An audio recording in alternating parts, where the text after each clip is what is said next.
எல்லோருக்கும் வணக்கம். இந்த பதிவில் நாம் என்ன பார்க்க போகிறோம் அப்படின்னா AT&T டேட்டா பிரீச்.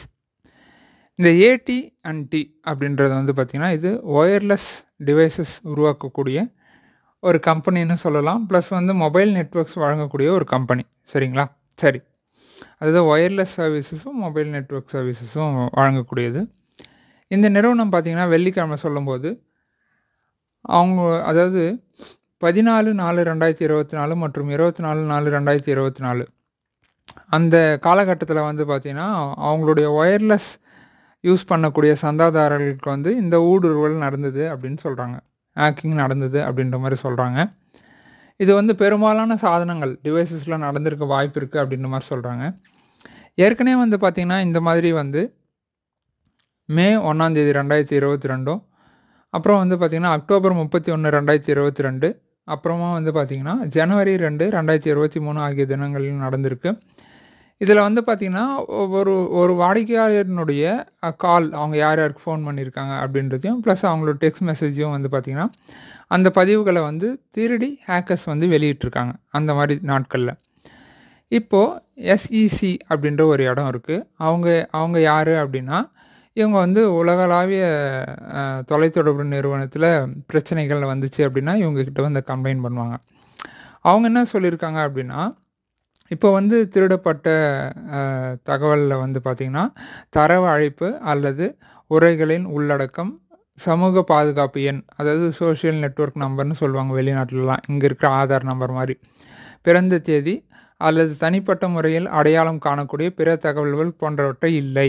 அதாவது இப்போ திருடி இருக்கிற இந்த டேட்டாவில் வந்து பார்த்திங்கன்னா ஒருத்தருடைய பிறந்த தேதியோ இல்லை அவருடைய இங்கே ஆதார் நம்பர் மாதிரி அங்கே செக்யூரிட்டி நம்பர், சரிங்களா, சோஷியல் செக்யூரிட்டி நம்பர், இந்த எண்களோ இல்லை அப்படின்ற மாதிரி அவங்க சொல்லியிருக்காங்க இந்த செக் அமைப்பு. இப்போ AT&T நிறுவனம் என்ன சொல்லியிருக்காங்க அப்படின்னா ஒயர்லெஸ் கஸ்டமரும் அவங்களுடைய ஒயர்லெஸ் சர்வீஸை யூஸ் பண்ணக்கூடிய கஸ்டமரு வாடிக்கையாளர்கள், அதுக்கப்புறம் மொபைல் விர்ச்சுவல் நெட்வொர்க் ஆப்ரேட்டர்ஸ், இந்த மாதிரி ஒரு VPN இருக்குது, விர்ச்சுவல் ப்ரைவேட் நெட்வொர்க் இருக்குது. இதை பயன்படுத்துகிற வாடிக்கையாளர்களுடைய அழைப்புகள் மற்றும் உரைகளின் பதிவுகளை வந்து இவங்க வந்து எடுத்திருக்கிறதா, அதாவது இப்போ திருடு போயிருக்கிறதா சொல்கிறாங்க. இதில் வந்து ஒரு வாடிக்கையாளர் வந்து ஒரு நாளில் எத்தனை முறை ஃபோன் பண்ணியிருக்காரு, அழைச்சிருக்காரு, அதுக்கப்புறம் வந்து பார்த்திங்கன்னா ஒரு மாதத்துக்கு வந்து எவ்வளோ பேரை அழைச்சிருக்காரு அப்படின்றத அந்த காலகட்டம் டியூரேஷன்னு சொல்லுவாங்க இல்லைங்களா, அதை வந்து பார்க்குற மாதிரி இருக்கும் அப்படின்ற மாதிரி சொல்கிறாங்க அந்த எடுக்கப்பட்ட தகவல்கள்லேருந்து. இதில் வந்து பார்த்திங்கன்னா திருடப்பட்ட தகவல்களில் வாடிக்கையாளர்களின் பெயர் இல்லை என்றாலும் அதில் வந்து வாடிக்கையாளரின் பெயர் எதுவும் இல்லை, அவங்களுடைய நம்பர் மட்டும்தான் எடுத்திருக்காங்க. அந்த எண்ணை வச்சு என்ன பண்ணலாம் அப்படின்னா இணையதளத்தை பயன்படுத்தி பேரை கண்டுபிடிக்கலாம் அப்படின்ற மாதிரி சொல்கிறாங்க. இப்போ நம்ம நாட்டில் வந்து பார்த்திங்கன்னா ஒரு எடுத்துக்காட்டுக்கு ட்ரூ காலரில் வந்து நம்பர் அடித்தா பேர் வந்துடும். அந்த மாதிரி அங்கே வந்து பார்த்திங்கன்னா வெப்சைட்டில் சர்ச் பண்ணாலே சில வெப்சைட்ஸில் வந்து யாருடைய தொடர்பு எண் அப்படின்றதெல்லாம் தெரிஞ்சிடும், சரிங்களா. அந்த மாதிரி எண்ணை வச்சு பேரை தெரிஞ்சுக்கிறதுக்கான வாய்ப்பு இருக்குது அப்படின்ற மாதிரி சொல்கிறாங்க. இன்னொன்று வந்து பார்த்திங்கன்னா இந்த அமல்படுத்தப்பட்ட தகவல் நேரடியாக முக்கியமான தகவல்களை கொண்டிருக்கவில்லை என்றாலும், அது முக்கியமான தகவல்கள் எதுவும் இல்லை அப்படின்னாலும் நிகழ்வு அந்த ஃபோன் பண்ணியிருப்பாங்க இல்லையா, அந்த ஃபோன் எல்லாம் வச்சு யாருக்கு ஃபோன் பண்ணியிருக்காங்க அப்படின்றதெல்லாம் தெரிஞ்சுக்கலாம் அப்படின்ற மாதிரி யார் சொல்லியிருக்காங்கன்னா சின்ஃபோசிஸ் சாஃப்ட்வேர் இன்டெகிரேட்டட் குரூப் அப்படின்ற ஒரு மென்பொருளுடைய ஒருமைப்பாட்டு குழு முதன்மை ஆலோசகர் தாமஸ் ரிச்சர்ஸ் அவர் வந்து கருத்து தெரிவிச்சிருக்கார், சரிங்களா. அதாவது நேரடியாக முக்கியமான தகவல் இல்லைனாலும், சரிங்களா, இதை வச்சு என்ன பண்ண முடியல, யாருக்கு வந்து அழைச்சிருக்காங்க அப்படின்றது தெரிஞ்சுக்கலாம் அப்படின்ற மாதிரி சொல்கிறாங்க. இருப்பினும் தனிப்பட்ட அழைப்புகள் மற்றும் இணைப்புகள் வெளியிடப்படும் என்பதால் இது மக்களின் தனிப்பட்ட வாழ்க்கையை பாதிக்கலாம். இதை வச்சு மக்களுடைய மற்ற டேட்டாஸை எடுத்து வெளியிட்டாங்கன்னா அது அவங்களுடைய தனிப்பட்ட வாழ்க்கையை பாதிக்கும் அப்படின்ற மாதிரி சொல்கிறாங்க. மற்றபடி வந்து பார்த்திங்கன்னா அவங்க பிஸ்னஸ் ரிலேட்டடாக இப்போ நான் வந்து நானோ இல்லை நீங்களோ வந்து நம்ம பிஸ்னஸ் ரிலேட்டடாக ஏதோ நிறுவனத்துக்கு அழைச்சிருக்கோன்னு வச்சுக்கோங்களேன், அந்த மாதிரி விஷயங்கள்லாம் எளிமையாக கண்டுபிடிக்க முடியும் அப்படின்ற மாதிரி சொல்கிறாங்க. ஏன்னா நிறுவனத்தினுடைய தொடர்பு எண் இருக்கும், சரிங்களா. சரி, அதுக்கப்புறம் இசெட் இப்படின்ற ஒரு அமைப்பு, சரிங்களா? இவங்க என்ன இதனுடைய தலைமை பாதுகாப்பு ஆ ஸ்வேஷர் டோனி என்ன சொல்றாரு அப்படின்னா, ஆ இந்த தரவுகள் வச்சு தொலைபேசி எண்ணுடன் மின்னஞ்சல், அதாவது ஒருத்தனுடைய தொலைபேசி எண்ணை வச்சு அவங்களுடைய மின்னஞ்சலை எடுத்துக்க முடியும். மற்றும் இந்த தொலைபேசி எண்ணை வச்சு டார்க் வெப் இருக்கு இல்லைங்களா? அதில வந்து எளிமையா வந்து மத்தவங்களுடைய தரவெல்லாம் எடுக்க முடியும். இது இலவசமாவும் எடுக்கலாம் அப்படின்ற மாரியும் அவர் வந்து சொல்லியிருக்காரு. சரிங்களா?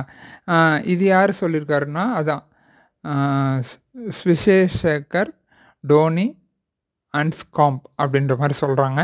இதுக்கப்புறம் நம்ம இந்த மாரி பெயர்கள் எல்லாம் ஆங்கிலத்திலே வச்சுருவோம். ஏன்னா நமக்கு வந்து பார்த்தீங்கன்னா, உச்சரிக்கிறதுக்கு நல்லாயிருக்கும். இந்த முறை கொஞ்சம் சிரமத்துக்கு மன்னிக்கிறோம். சரி. அடுத்தது வந்து பார்த்தீங்கன்னா, நீங்கள் அடிக்கடி தொடர்பு கொள்ளும் எண்ணிலிருந்து, அதாவது இப்போ நம்ம நெறைய கால் ஒருத்தருக்கு பண்ணுறோம்னு வச்சுக்கோங்களேன். அவங்களுடைய நம்பர்லேருந்து நமக்கு நான் புது நம்பர் மாத்திட்டேன் அப்படின்ற மாரி ஒரு டெக்ஸ்ட் மெசேஜ் அடிக்கடிக்க வருதுன்னு வச்சுக்கோங்க. நம்மள என்ன பண்ண சொல்றாங்க அப்படின்னா, அதனுடைய புது எண்ணை வந்து தொடர்பு கொள்ளாம, ஏற்கனவே அவங்களுடைய பழைய எண்ணுக்கு தொடர்பு கொண்டு, இந்த மாரி நீங்க புது எண் மாத்துனது உண்மைதானா? அப்படின்னு தெரிஞ்சுக்கிட்டு, அதுக்கப்புறம் புதிய எண்ணை பயன்படுத்துங்க அப்படின்ற மாரி சொல்றாங்க. இல்லையா, அவங்களுடைய மின்னஞ்சலுக்கு தொடர்பு கொள்ள முடியாது இருந்தா, மின்னஞ்சலுக்கு நீங்க மின்னஞ்சல் இமெயில் மின்னஞ்சல அனுப்பிச்சு, அது உறுதி செஞ்சுட்டு, அதுக்கப்புறமா என்ன பண்ண சொல்றாங்க அப்படின்னா, அந்த புதிய எண்ணை வந்து பயன்படுத்த சொல்றாங்க. இல்ல அப்படின்னா, ஸ்பியர் பிஷிங் அப்படின்ற ஒரு திருட்டு முறை இருக்கு. இந்த முறைக்கு வழிவகுக்கும் தகவல்கள் எல்லாம் வெளிய போக வாய்ப்புகள் இருக்கு அப்படின்ற மாரி சொல்றாங்க. அதுக்கு அடுத்ததா வந்து பார்த்தீங்கன்னா, இந்த AT&T நிறுவனம் இருக்கு இல்லைங்களா? இந்த நிறுவனம் வந்து சுமார் 1,10,00,000 வாடிக்கையாளர்கள் இருப்பாங்க அப்படின்ற மாரி சொல்றாங்க. சரிங்களா? இந்த நிறுவனம் சொல்லும்போது, இந்த திருட்டு வந்து நேரடியா எங்க நிறுவனத்துக்குள்ள இருக்கக்கூடிய கணினியிலயோ, இல்ல எங்க நிறுவனத்துக்குள்ளவோ நடக்கல. நாங்க வந்து கிளவுட் பிளாட்ஃபார்ம், அதாவது ஸ்னோஃப்ளேக் அப்படின்ற கிளவுட் கம்ப்யூட்டிங், அதாவது ஸ்னோஃப்ளேக்ன்ற இடத்துல வந்து அவங்களுடைய டேட்டா சென்டர்ல கணினி இருக்கும். அந்த கணினியிலே இவங்க கொஞ்சம் இடத்த வாங்கி பயன்படுத்துவாங்க. சரிங்களா? அதுதானே கிளவுட் பிளாட்ஃபார்ம். ஸோ அந்த கிளவுட் பிளாட்ஃபார்ம்லேருந்து தான் டேட்டாஸ் வந்து டவுன்லோட் பண்ணப்பட்டிருக்கு, எடுக்கப்பட்டிருக்குன்ற மாரி சொல்றாங்க. சரிங்களா? அதுக்கப்புறம் வேற என்ன சொல்றாங்க அப்படின்னா, இந்த திருடப்பட்ட தகவல்கள் திருடியிருக்காங்கன்னு மட்டும் தான் தெரிஞ்சிருக்குதே தவிர, இத பத்தின பொது வெளியில எங்கேயுமே வந்து பார்த்தீங்க அப்படின்னா, வெளியிடலையாம் இன்னும். சரி, அதாவது முன்னாடி நடந்ததெல்லாம் வெளியிட்டுட்டாங்க. இப்போ வந்து நடந்தத வெளியிடல. சரிங்களா? இது சம்மந்தமா ஒருத்தரையாவது நாங்க வந்து கண்டிப்பா அரெஸ்ட் பண்ணுவோம் அப்படின்ற மாரி அந்த கம்பெனி உறுதி அளிச்சதா சொல்றாங்க.